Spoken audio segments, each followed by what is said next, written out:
Arsenal finally in the Goodison Park curse. Manchester United get humbled by Brighton. And Champions League football is back. This is Foot in Mouth.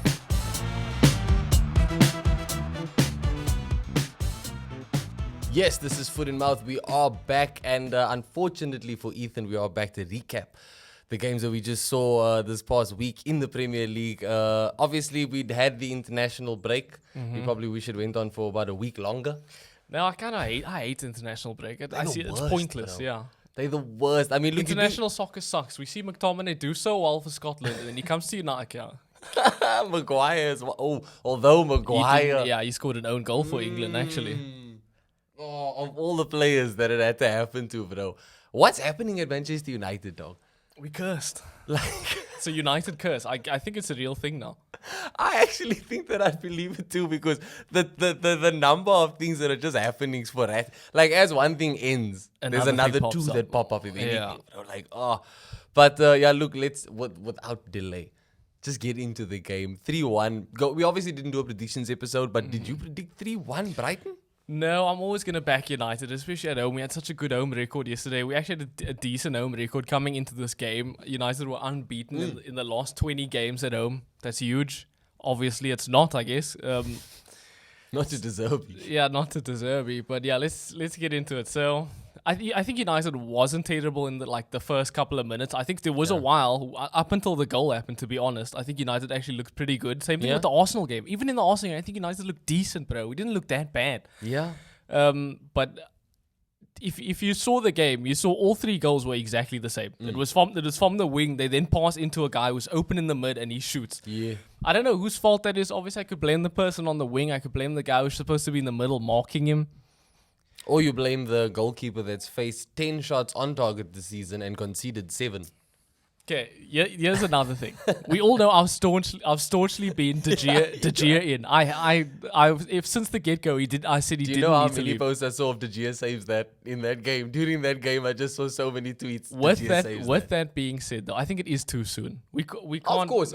Say, it's just funny. It's funny. It is funny to laugh at to right tease, now. but yeah, He's gonna come good. He will be good. I mean, let's remember, De Gea was like terrible his first year at United. I remember people saying he needed to leave. De Gea was also a lot younger when he joined. Was he though? Onana's not that old. No, De Gea's like 24, 25, but not De Gea, sorry, Onana. But I think when De Gea joined, that was fresh after he was a teen, bruh. I think if anything, he joined at like 21, 22 max. Okay, yeah, well then we'll give him the benefit of the doubt in that. But either way, I think it is a bit too soon to tease Onana on letting goals in. I think he's doing well.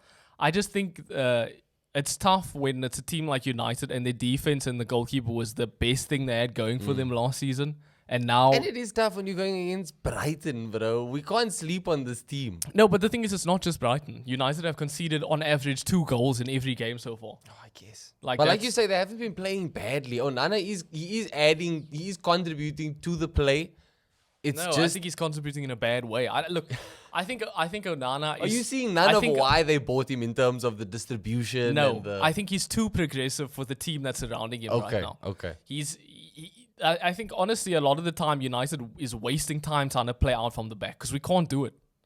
Don't have the capabilities for it with the players you have right now? Unfortunately, I don't think we do because every play goes and ends at Rashford. It goes as far as Rashford and then it stops there. No matter how you play it out, it goes to him and it stops there. Do you think that's political? Do you think Rashford is especially asking for that on the pitch? You always go on about how selfish he is. Could you see him being the type of player where he's telling the players on the pitch, yo, get it my way? Or do you think that's a manager thing? I think that's a manager thing. I think because of how well he did last season, he was the only person in the team who was consistently scoring goals. I think after that and during that, Ten Hag specifically told him, you are our man. You are the one who scores the goals. If you get a chance to take a shot, you can score a goal. I guess his CV says that he deserves it. It does, but it also it's terrible though because we'll never know all the chances that could have been if he just passed instead of shot. Because I'm sure for every goal he scores, we could have 2 goals scored by someone else. I do feel that there is a lot of patience being lost with Rashford now amongst the United fan base, even though he is scoring goals. I think that's the thing though. It's because he's not really scoring goals anymore. But again, if we can say it's still early for Onana, we only got 5 games in. No, it's definitely still early, but it's just I think the reason United fans were okay with it last season was because the alternative was he passes to Weghorst. So I think a lot of people last season were like, yeah, just go shoot. Better Rashford. Yeah, don't even pass. Just Better shoot. Rashford. And there was no Martial, yeah.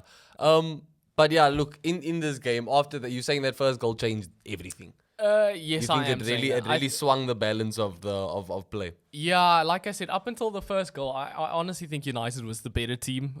We've always been good in transition. I don't know if you saw the clip of there was a 30 pass build up goal by Brighton. I saw, and did you see Bruno Fernandes' reaction in that build up? There was another clip where you saw how Brighton were passing the ball, and as Bruno tried to get it, he kind of missed it, and you literally saw this man just give up on the pitch, bro. Like, it was literally like, because I saw it in the thread where they were analyzing what that type of play does to players, how it breaks the spirit. That's the goal of it, and you saw it hit home with Bruno. But I mean, still, look, he didn't throw tantrums. No, for sure. I think the issue with that is a lot of United players, their mentality is weak. Right now, bro. Because even in that clip in the build up, like you like nobody is pressing. No one's them, pressing bro. at all. Like, You're just letting the players have the there's ball. like one guy who will press, and there's no one else with him, so they'll just pass around him. That's where you miss Fred, bro. I know that is really where you miss Fred. And again, I have to come back to people scapegoating Ronaldo. Everybody blame Ronaldo. He doesn't press from the front. That's why we lose. While we've sold Ronaldo, are we doing any better? Yeah. No. Yeah. So yeah. I think, and I could say the same thing about De Gea, to be honest. I just think United, the players, especially like Casemiro too. Casemiro's looking fucking rank this season. I'm not even gonna lie. I wouldn't be surprised if he is genuinely either playing with an injury or just run down because of how hard he's had to work in these opening 5 games, bro. Either way, though, that's bad. It is bad. You paid, 60, 70 mil for him for half a season? But everyone they warned United by saying, yes, it's a good deal on paper because it's Casemiro is a good player, but how much are you going to get out of that good player? Well, we at least wanted 2 seasons out of him. Let's be real here. And you know what? Based off of last season, you would have expected to get at least 2 seasons. I know he was a star, but I don't think it is. I don't think his legs are gone. I don't think he's too old. I think he maybe is just going through a bit of a rough patch, and this is why it would have been nice to have depth to cover his position. But we don't. Where's Amrabat? He's injured. For how long? I don't know, but he's injured. Y'all are pulling an Arsenal. Every United signing, has been injured. That is true. Højbjerg literally only made his debut now. Højlund. Yeah. We almost signed Højbjerg, I think, from Tottenham. But yes, let's get to Højlund then. So a lot of people are going to complain that Rashford should have passed. I actually don't think this was a terrible Rashford performance. I think he's been garbage forever. Yeah, I also heard a lot of people saying that they were surprisingly saying that like he's getting a lot of backlash now for the overall performances, but this game wasn't the one for that. Yeah, I don't think this game was that bad because there were 2 or 3 instances where he did pass. One of them he passed. Højlund completely just fucking missed the ball. The second one he passed was the goal where the ball went out before he passed, so the goal didn't count. And then there was a couple other times where he did pass down, but maybe no one was there. But I think I did watch. I think Goldbridge said there was a stat where Rashford took 12 shots and Højlund took 0 shots. Whoa. So yeah, that's not a great stat for a new striker. And I know it's Brighton, but you'd at least expect to get a few shots off. No, you would expect to. And I like obviously this. If we include the goal, you know what I mean. That didn't count because the ball went out. He took 1 shot and it was a goal. Yeah. But I think Højlund looked good. I think honestly the players who looked the best out there were Højlund and Reguilon. The new Reguilon, and I know you were quite chuffed with the new left back from Tottenham. I think he was pretty good, and I know a lot of the attacks did come down his side. The run down the wing and then the pass into the mid. I think 2 of them did come down from his side. Yeah.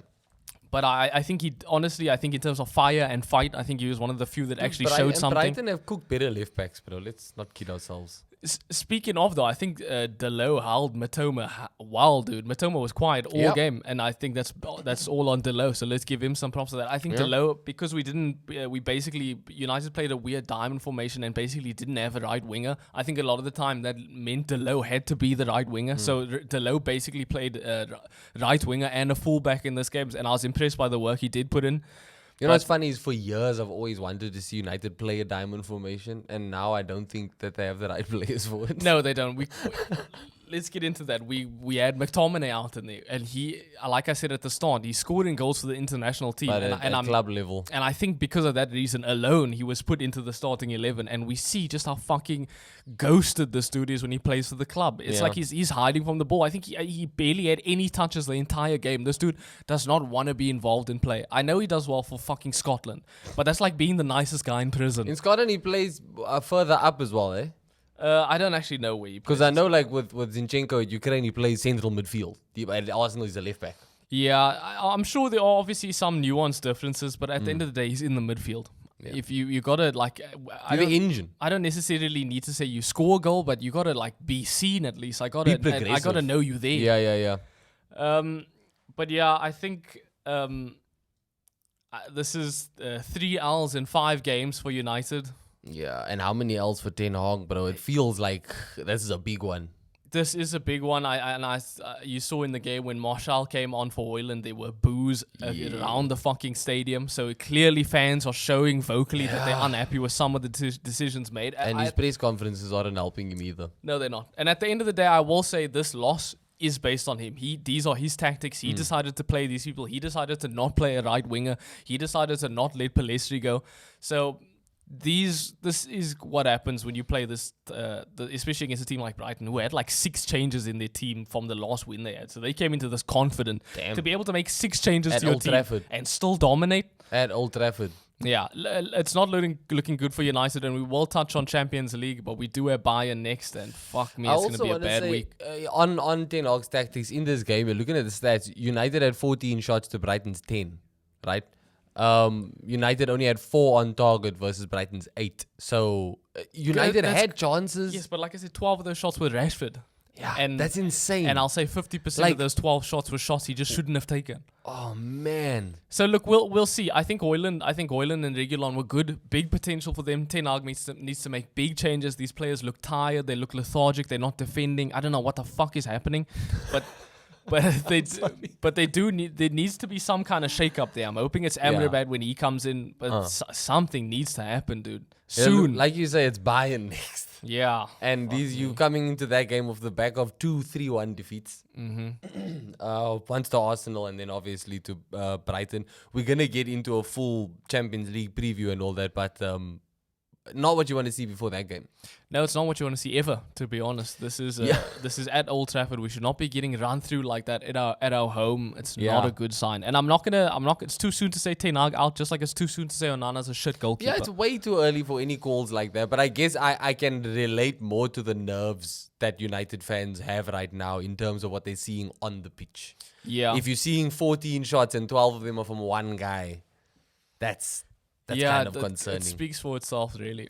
And look, against Bayern, you're going to the Allianz as well, brother. So it's an away game. So, I don't know, bro. I don't know. I think it's going to be interesting to see how Ten Hag lines up for that game. United have defied expectations before. Last season, when I laughed at them in advance of the Barcelona tie in the Europa League, I was made to eat my words. We did bro. knock out Barcelona. Look, United does randomly perform in big games. Randomly perform, bro.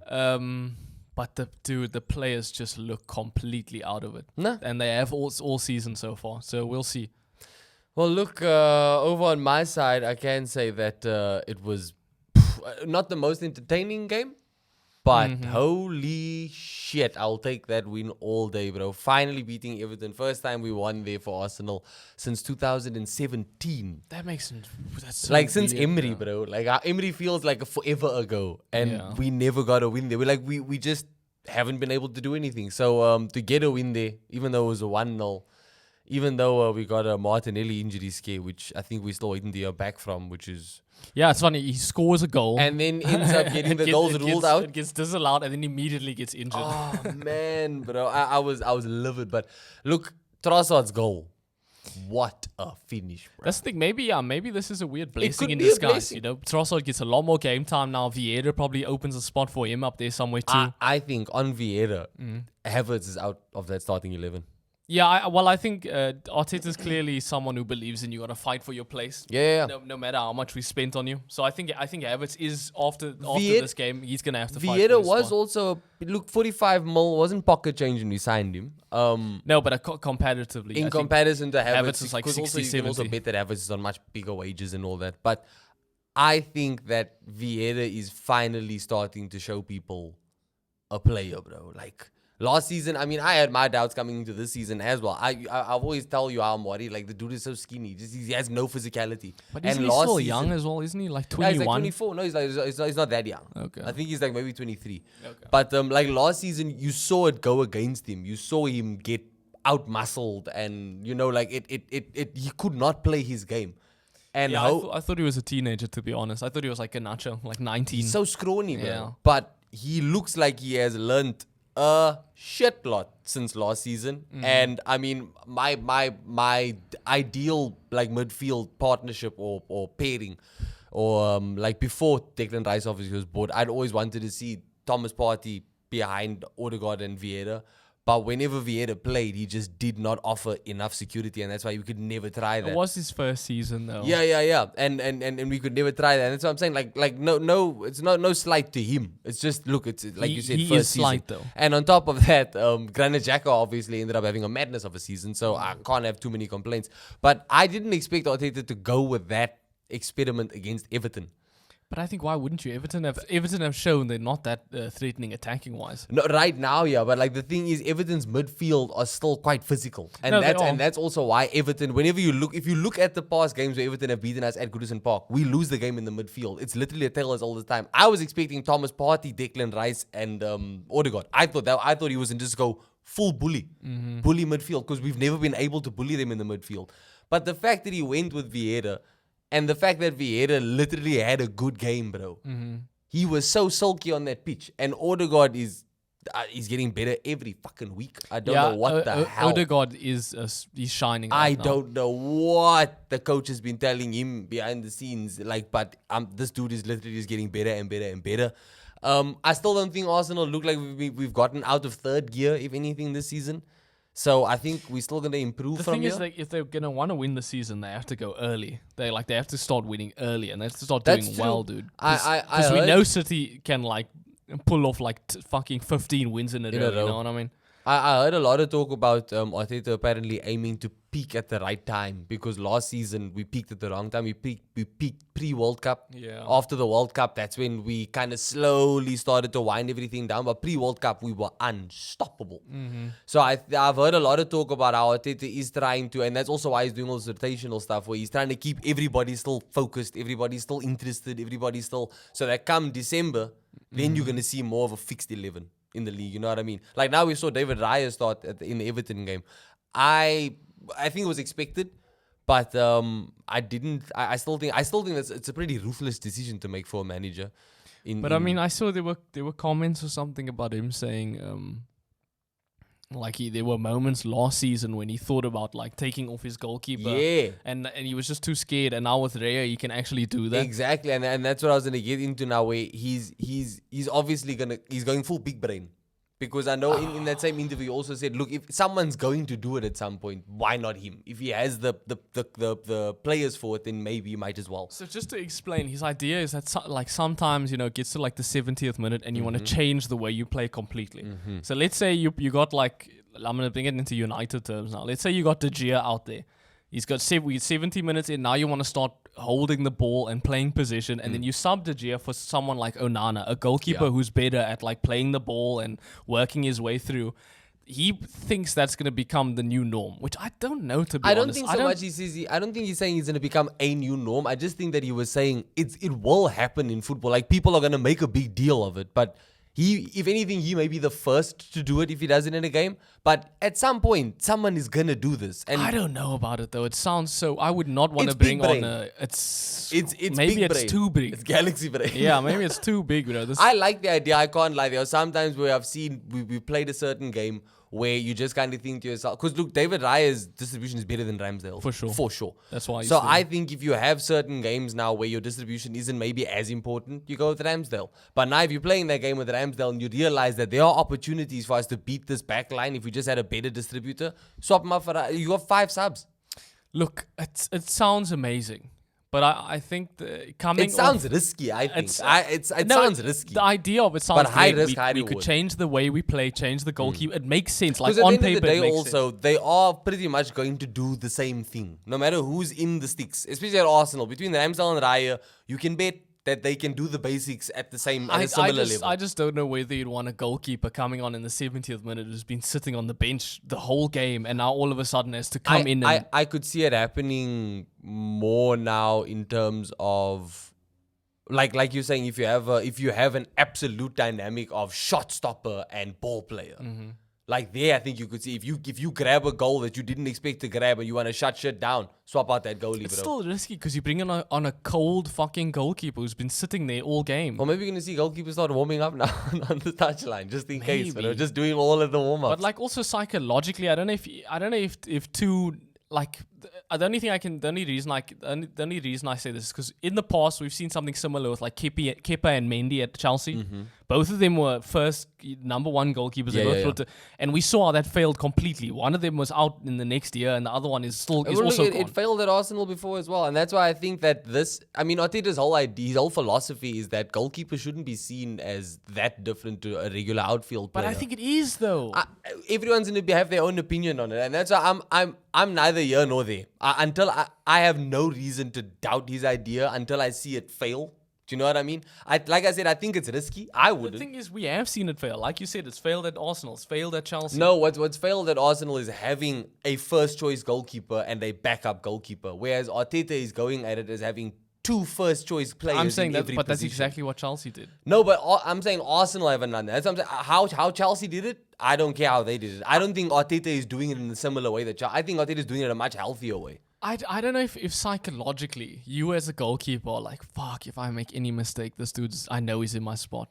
Well, I don't know that's if I don't know gonna if be you his can. challenge. I don't know if a keeper like I don't know if mentally that's a good thing for a keeper to have. I think you need support from the manager.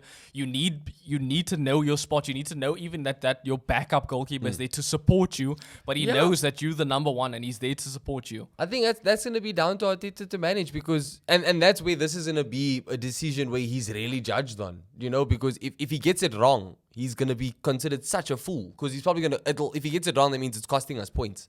And if the dynamic between Raya and Ramsdale gets sour because of this, that's also going to be seen as a failure on his part. So it's going to be interesting to see how he manages the dynamic.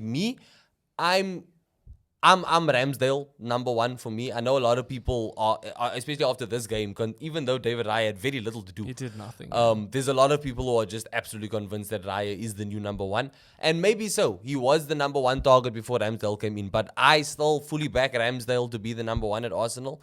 But my mind won't be changed unless I see more of Raya and unless I have regular comparisons. So as a spectator, and again, I can at least sit here and trust that we've got 2 quality keepers.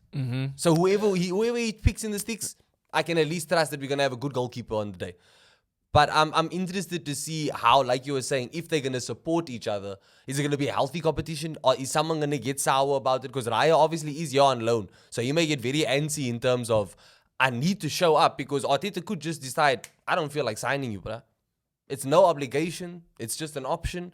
So it's gonna be interesting. It's gonna be interesting. But one thing is for sure, him getting a clean sheet at Goodison Park for us with a win there, it's historic. Even though he had a little bit to do, bro, he was the goalkeeper there on the day, and he looked good.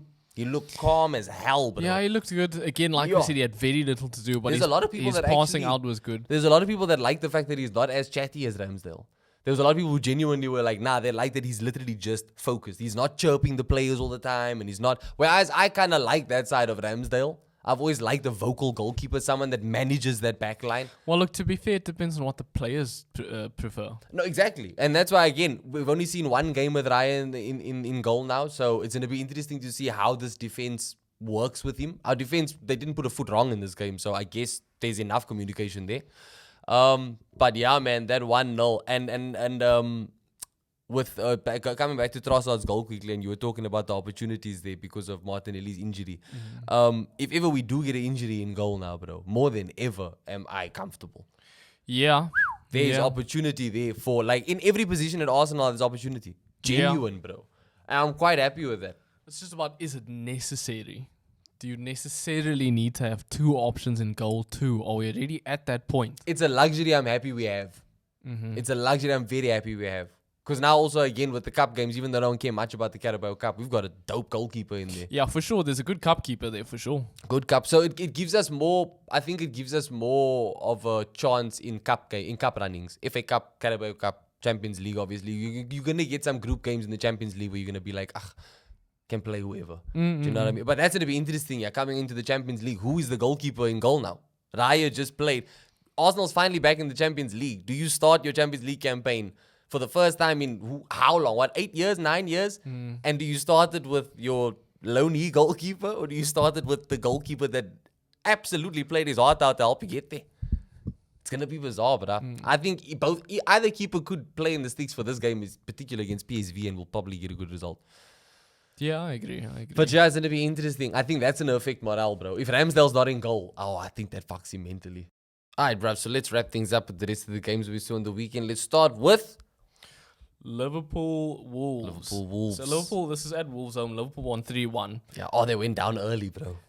This is a thing we see Liverpool do consistently now. They go down in the first half. And then they come back. They look sloppy as hell. They look tired. And then the second half is them just swinging for the fences, bro. Do you think this is a plan? I think that this is just the Liverpool way. Not them scored. Obviously, not them being scored on. But do you think the plan is to start slow and then in the second half just go insane? I don't think it's ideal, but I wouldn't be surprised if... Look, it can't be the plan. The conceding part is not the plan. No, the conceding is not the plan. But the starting slow, I think I wouldn't be surprised, because it looks to me almost like Liverpool, they feel out the game, and once they figure it out, it's game done, over. Yeah. Because they've consistently been doing this and they never stress after they concede. So after they concede, maybe they're like, yo, we know we are going to eventually figure this out and we're going to outscore the opponent, which they've done again and again and again, bro. And it's a good away win for Liverpool. They had a terrible away record last season, and that's what kind of fucked their season up. Yeah. So for them to be doing this well, this is a good sign. Yeah, and Gakpo getting a goal. I saw there were starting to be murmurs of the flop that no one talks about when it came to Cody Gakpo. But that was a good goal for him. And Robertson, your boy, FPL, yo. Yeah, so I do still have Andy Robertson in my fantasy league. I think he got me a solid 11 points this week. And you had Gakpo, didn't you? No, I never had Gakpo. You never had Gakpo, just Darwin. Yeah, I think the only Liverpool player in my team right now is Andy Robertson, to be honest. So I'm glad he's still doing well. Yeah. I know Trent is injured. That sucks. Liverpool, their defense is weird. They're playing Gomez. But hey, it's working for them. Speaking of weird defense, you didn't even speak about Bruno playing as a centre-back. Yeah, Bruno's all over the place. That was bizarre. But yeah. What was also bizarre was Villa beating Palace 3-1 after, like, what did Palace made out of nowhere. Literally, I think Palace made it to, like, the 85th minute. Out of freaking nowhere. I think, the Villa's first goal came in the 87th minute, then the 98th minute. And then in 11 minutes of extra time. Dude, that is such an unlucky loss for Crystal Palace, dude. And they were holding. They were holding so They well. were holding on for dear life. Apparently, Hodgson was sick though or some shit. Yes, he wasn't there for the game. He wasn't at the game. So that I don't know if that makes that much of a difference. But yeah. Get well soon, Roy. Edward did get another goal. He's in good form. Yeah, finally. What do you mean finally? Because for the longest time he wasn't really showing when he played under Vieira. He came to Crystal Palace. They spent a fair amount of money on him for for them from Celtic, and he came there with a very good goal scoring record, but it just never shone yet. Well, it seems all he needed like, was Mr. Hodgson. Yeah, bruh. It seems like he does better when he's got a partner with him. Because like when Mateta or someone plays alongside him, it seems like he plays a lot more like he's a lot more lethal. Yeah. So maybe when he's Vieira, I'm sure he was just being alone. Solo striker. So I'm sure tactical changes, Roy Hodgson knows what he's doing. Yeah. And I'm sure he's playing a 4-4-2 to get him the win. Classic, even though they didn't fucking get... They should have got the win. But there was a penalty in this. And it was like a weird... Yes, this was the penalty. That was the one where you play got ball. Yeah, play got ball. Like, dude, we watched the penalty and it did, like, I'm sure there's a 50-50 call in real life. But Gali, it was not obvious. Not enough to actually give that pen. Not enough to give the pen. That's what I think. But yeah, this is 10 Villa home wins, which is like the most since like 1990 something. The Unai Emery era continues, bro. So yeah, they are looking good. Someone who's not looking good is Luton. Well, fuck. Did we expect anything else, to be honest? You know what I expected? I honestly like the thing is, whenever there's a newly promoted team, people at least have something positive to say every now and then. Nobody has had anything positive to say No, about Luton. not even Ross Barkley.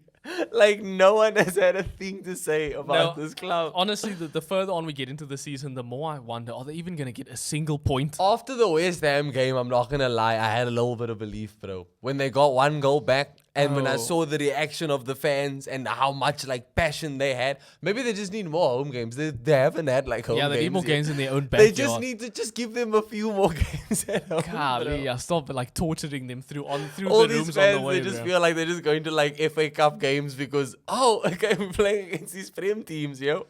But yeah, this was a good comeback for Tottenham. I mean, My days, bro. Oh, I wait, was no, we so talking about the hopeful. Luton game. I moved on to the Sheffield game. But yeah, No, look, the Luton game is done. There's nothing to say. no, look, Fulham, you would expect a win. Yes, especially on Leno in goal. Yeah, but one thing we got to mention is Vinicius. He's got a goal. I see a lot of Fulham fans have been complaining because Fulham tend to start Jimenez. Yeah. Apparently fans Why don't. wouldn't they? He replaced Mitrovic. You're going to have to get him to work out a little bit. But apparently fans think this Vinicius guy should be starting over Jimenez. He's younger. Oh yeah, he's young. Jimenez is old as fuck, isn't he? Yes, bro. He's like 32, I think. So look, and I think the fact that he scored a goal in this game, Fulham have not had a lot of goals scored so far. So I think the fact that he's scoring goals and doing well, and the fans like him, maybe you keep Vinicius in. Also, Palinha extending his deal after all that drama about trying to get him moved to Bayern. What? Yeah, but what happened with the Bayern thing? Didn't they just buy someone else? No, Bayern didn't buy you. That's why didn't you see how mad all the Bayern fans were like? They were giving grief to Fulham as an institution. No, because they Because blame Fulham. They blame Fulham for the deal like not going through on deadline day, bruh. But Paulina gave a whole big spiel about there's been a lot of talk about my future and blah blah. I'm committed to Fulham, and I was just like, that's weird, bro. Hey, shout out to Paulinho. We'll see in another couple seasons if he stays longer. I'd love to see him go to United or somewhere. Fuck me. You love to see United overpay for him. I'd love to see it. Look, let's go. You spoke about the Spurs game. Yeah, big comeback by Spurs. I cannot believe it. 2 goals, 2 minutes. Richarlison of all people. Yeah, and he's been going through a lot there. Like he's in Yeah, therapy. I'm happy he said for he was him. going to therapy or I'm some happy shit. for him from a human perspective. From a human perspective, I'm happy for What him. about from a pigeon perspective? Oh my fucking word, bro! As soon as I saw that, I'm so used to seeing him do that, and then the ref rules it out. Yeah. Like when I saw him do it, it's almost like deja vu of, it's not gonna count. No, look, I actually do like Richarlison. I'm one of the few people I think who do like Richarlison. You Who are. does like Richarlison, and I'm Yep. glad to see that he didn't let this backs off the field stuff get to his Mm-hmm. head. He scored a nice header, and then obviously Kulusevski scored another goal in like that. Oh, what a player, bro! Holy shit! But yeah, Ange continues to impress. I got mixed emotions after this game because obviously it's the North London derby next, Mm-hmm. and both Arsenal and Spurs are going into it undefeated. Whereas Spurs, it's all good and all to be like, they look shaky because they could very well have drawn this game or lost this game. They could have lost this they game. very much could have lost this But game. they yeah. came back and they turned it around. So going into it with the Arsenal game, I feel like on paper we should win this. On paper we should win this game. But Ange is doing something at this club, bro. Yeah, and what he's doing is playing some good fucking football at And the team. Madison has a decent record against Arsenal. Obviously, there's no Harry Kane. So I'm so excited. We'd never get to play Spurs without Harry Kane, bro. I look, we will get into predictions in the next Yeah, episode, but just to give a quick one, I do think Arsenal should win that too. Yeah, we should. As much as Tottenham is doing They well, are doing well. and they're playing good, entertaining soccer. I think Arsenal's structure is just gonna pull through that. I bro. think that's going to be the first game you see Arsenal like pull out all the stops. I hope You're so. going to see like a proper gung-ho pressing Arsenal team, bro. But yeah, they got the 3 points there. Shout outs to Richarlison, I guess. There was another hopeful disappointment here for Man City, bro. When West Ham were in the league. Golly, was West Ham, like- y'all could have done us a huge favor. This is, again, I just want to reiterate, this is James Ward-Prowse's West Ham. This man was destined for this club, bro. He looks like he literally was meant. Just give him the armband. Make a statue for him at West Ham. Stay. I don't care, bro. This man was just made for this club. But yeah, his goal wasn't enough. 3-1 Man City. West Ham looked good in the first half. They did look good, even when it was 1-1. While 1-1, they still look good. But Mr.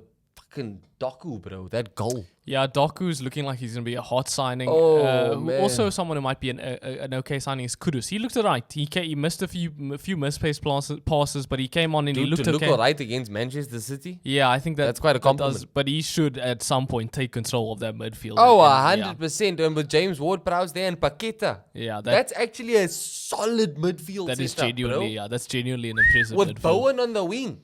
But I do think where West Ham kind of get fucked by a lot of these teams is they don't have the depth. Not at all. You see, like, imagine you playing Man City, and in the second half they can bring on players like bring on another Man City. Literally. So, and I think West Ham, that's when they start to fall off a bit. Yeah. Their players get tired. They lose focus. That's gonna happen. And I think they don't have Noble anymore, bro. Yeah. So although Noble is, I think he's like a coach. I think he's a coach. Yeah. You so think one day just change the shirt. just give him a different shirt. Just throw him on, bro. But yeah, I think West Ham, they're gonna do. In order to stay up there, they gotta get some depth in that team. But the starting 11 is solid. And I'll say, I think even though they got the loss, they can take positives from the game, bro. For you sure. lost to Manchester City, yeah. But like you were saying, you had a first half that you can at least take a lot of positives from, and you got some performances. This is another solid game for Ward-Prowse, bro. It's 5 in a row. It's 5, however many games he's played in a row. You love to see that from a new signing, bro. That's so big, and I mean, he's a very influential player. He's played for England, which is something that a lot of the players of the West Ham current squad haven't done and stuff. Like, got him. He comes with a lot of clout and a lot of respect. You know what I mean? So the better he does, the better his confidence is, the better he spreads that to the team, bro. Yeah. Now Moyes, it's kind of weird seeing him not stress as much. Even in defeat, he's doing even well, in defeat, he wasn't stressed. It's like, nah, dude, bro. seeing Roy Hodgson and David Moyes do well. It's like a time machine, bro. We've gone back in time, bro. Look, let's talk about a team who has also gone back in time, Newcastle. So they beaten Brentford 1-0 at Newcastle's home. So they would have wanted it to be. That was a crazy game, though. Yeah, from what I've seen, it was a crazy From game. what I've seen, people were saying Newcastle did deserve to win, though, even though they won off a penalty. I would say that, but like, bro, it was so start-stop because of officiating. And I guess another one where I guess there were certain calls made that you can decide for yourself if you think it was a penalty or not. Actually, no, I think it was a penalty. But yeah, I think Newcastle would have wanted to do better than that at home against Brentford. But they got the win, which they needed. First win of the season. Yeah, that was a must. That was definitely a must. It's very shocking that it took a Callum Wilson penalty. That Newcastle squad. But they got the win, and I cannot lie. I think in terms of our predictions we made for the season, the one place that I want to shake up is where I place Newcastle. I'll place them in the top 4 still this season, I think. You think they're going to do worse? I think they're going to do worse, bro. I think they started too slow. But they started with tough opponents. They have started with tough opponents. They played Newcastle. They played City. They played Liverpool. They have started. And look, we'll do the recap and all that come midway through the season. But as things stand, for them to get their first win after 5 games, I don't know. And again, for their first win to look like this, it's not the most reassuring thing. I mean, because Brentford can lose this game and still go, we look decent. No, I think Brentford are going to take a lot out of this. I think their next game is against Everton. So I'm sure we should want to go at, bro. That is now a must-win. Everton play like the most anti-football exactly. So I don't think they'll be. I don't think Brentford will be concerned at all about this loss. This was nothing for them. The fact that they came out 1-0 is not terrible. This was their new signing, their goalkeeper Flecken. This was probably the worst he's looked so far. Yeah, that's true. But that's still not that concerning. I think Brentford, they are in a good spot right now. It's tough to go at St. James Park against Newcastle, so 1-0's not bad. One club that I'm not going to change my prediction about is Chelsea, and they had a wonderful 0-0 with Bournemouth, brother. The only team making United look decent right now is Chelsea. Y'all, everybody came through talking big about Chelsea and to turn things down. Hey. I was scared. I was scared. And it is only 5 games in. And also, I, much like United, they're kind of in an injury crisis right now. Not only that, but even with the injury crisis, they basically, I remember, up before the international break, they were leading the Premier League table for like all these stats in terms of passes in the final third and shots in the and like they were leading all of those stats. It's just that they didn't have any end product. Yeah. But it's fucking costing them, bro. It is costing them a lot, especially a game like Bournemouth. Bournemouth at home. They should be winning this. There were a few odd choices by Poch, though. I mean, we saw Chilwell didn't start. I think they were playing Colwell, who was a centre-back, as their left-back. I do like Cole. I can't lie. Yeah, but you shouldn't be playing him as your left-back, especially when you have a left-back. But against Bournemouth, it should be allowed, bro. I don't know. Bournemouth aren't that bad anymore. I know they're not that bad, but Colwell's good enough to start against them. He showed enough of that at Brighton last season. I'm saying he should start, He can play under Zerbi. but he shouldn't start in a position that he's not familiar with. You would much rather play an actual player like fucking Chilwell. Fair enough. Maybe Chilwell's carrying an injury or something. Yeah, No, I was just happy to see Chelsea drop points, bro.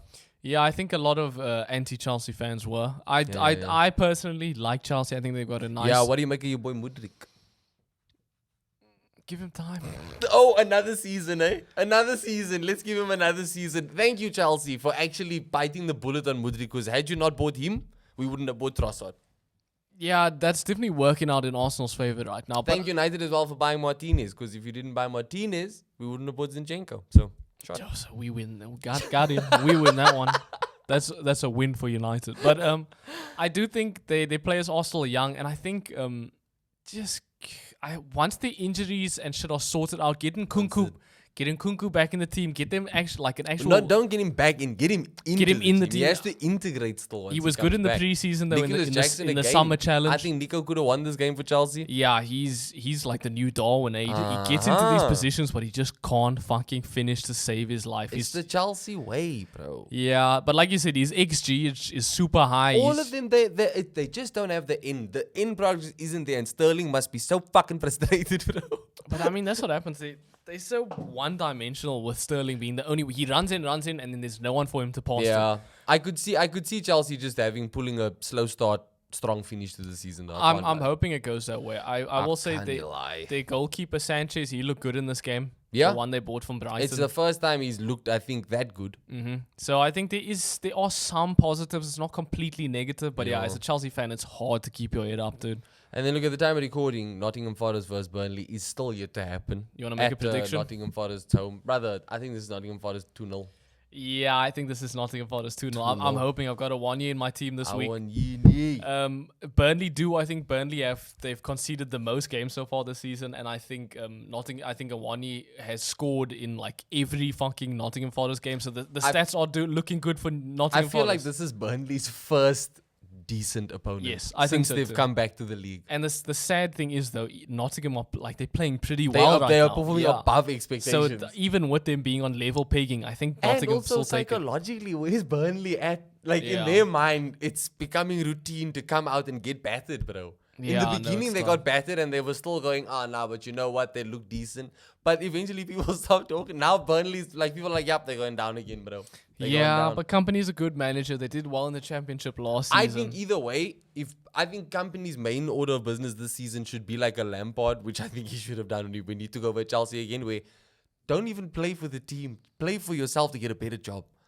Just show enough. Company can do enough with Burnley to get a job in another Premier League club, even if they go down.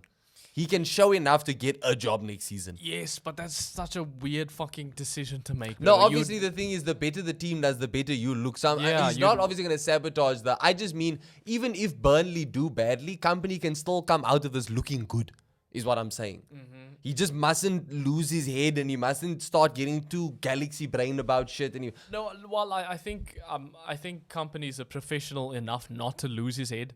Yeah, but, let's hope so. I thought Ten Hag was professional enough not to lose his head. He hasn't lost his head. Oh, that man's losing it in the press conferences, in my opinion, bro. No, well, look, it's not lost yet.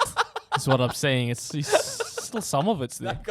Back the manager, I understand. But I think Company is a professional, and I think to the fact that he did so well with them last season, he's gonna want to push to do well. Use this team. Exactly. I think against Nottingham Forest, if anything, we get a surprise, bro. No, I still think Nottingham Forest. As much as I think he's a professional, he's not professional enough. And then look, this keeps things interesting in the fantasy league. Ethan, you're obviously on the cusp of first place. Razine came through with a big week. It was a pretty fucked up week in the FPL in general. So Razine's got 301. I've got 299. All these players have played. I've got 2 more that need to play in this Nottingham Forest game. I'm banking on Turner and I'm banking on a 1-year. And both have to start, surely. No, both of them will fucking start. I just need both. They will fucking start. I just need both of them to do something. Anything. Maybe Turner does. Maybe look, they spent big on a new goalie most on the I know they bought deadline day. Yeah, Maybe so they give and again his debut against Burnley makes sense.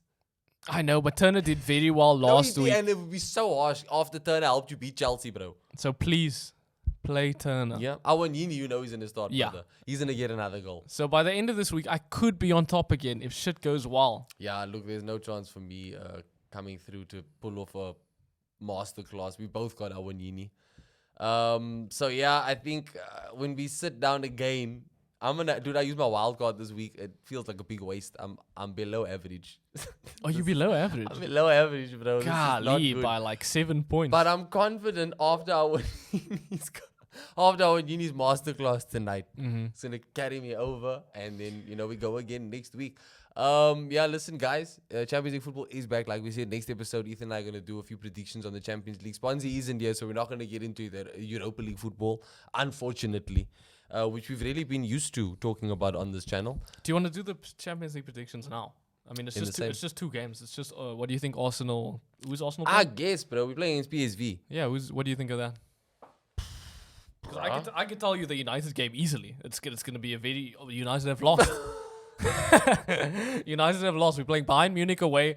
It's done. On to you, Logan. Alright, okay, cool. Look, let's do it. Arsenal PSV, first time Champions League football. I wanted to make a whole thing of this, bro. Oh, did you? But no, it's fine. It's cool. I'm just cool. saying, like It's the cool. United one is very easy. I understand. Now look, it's a very, very special occasion. I haven't watched Champions League football in so long, like properly, because Arsenal been out of it. So I'm mad excited. I think PSV is a very forgiving return game to the league. That's a good start. Very I don't forgiving. think you could ask for a better start. It's kind of cool that we are in the league for the last time that we're playing the classic Champions League format of group stages and all that. From next season, it switches to the league format. So that's cool. It feels like one last go of it, to kind of right the wrongs from 2006. Yeah, look, we got to win this game. I think the most interesting thing is going to be to see how Arteta lines up in goal with Raya and Ramsdale. And also with Havertz, bro. I think Havertz he should play, at a good cameo against Everton. And I weirdly feel like PSV is just a good team for him to play against. I think they're going to play a game that gives us, and it's at the Emirates, bro. We're going to have so much time on the ball. We have so much time on the ball. I don't think we have to go at this overly complicated and overly defensive. We can play attractive football and we can get a result. So I think Arsenal, I'm going to say 3-0, bro. I think it's going to be huge. Yeah, I think the players are going to be so ready. I think so too. PSV at home, fuck. I think League. Arsenal take at least 2-0. PSV did fuck us in the Europa League last season. I will say that, and I'll give them their dues. They have shown that they have our number, but I think this is a whole new Arsenal, bro. Even though it's not that long ago, it's a whole new Arsenal. No, I think so too, and they're gonna be up for the occasion. I think this you couldn't ask for a better start as an Can Arsenal I ask, fan. do you have a favorite for the Champions League this season and a dark horse?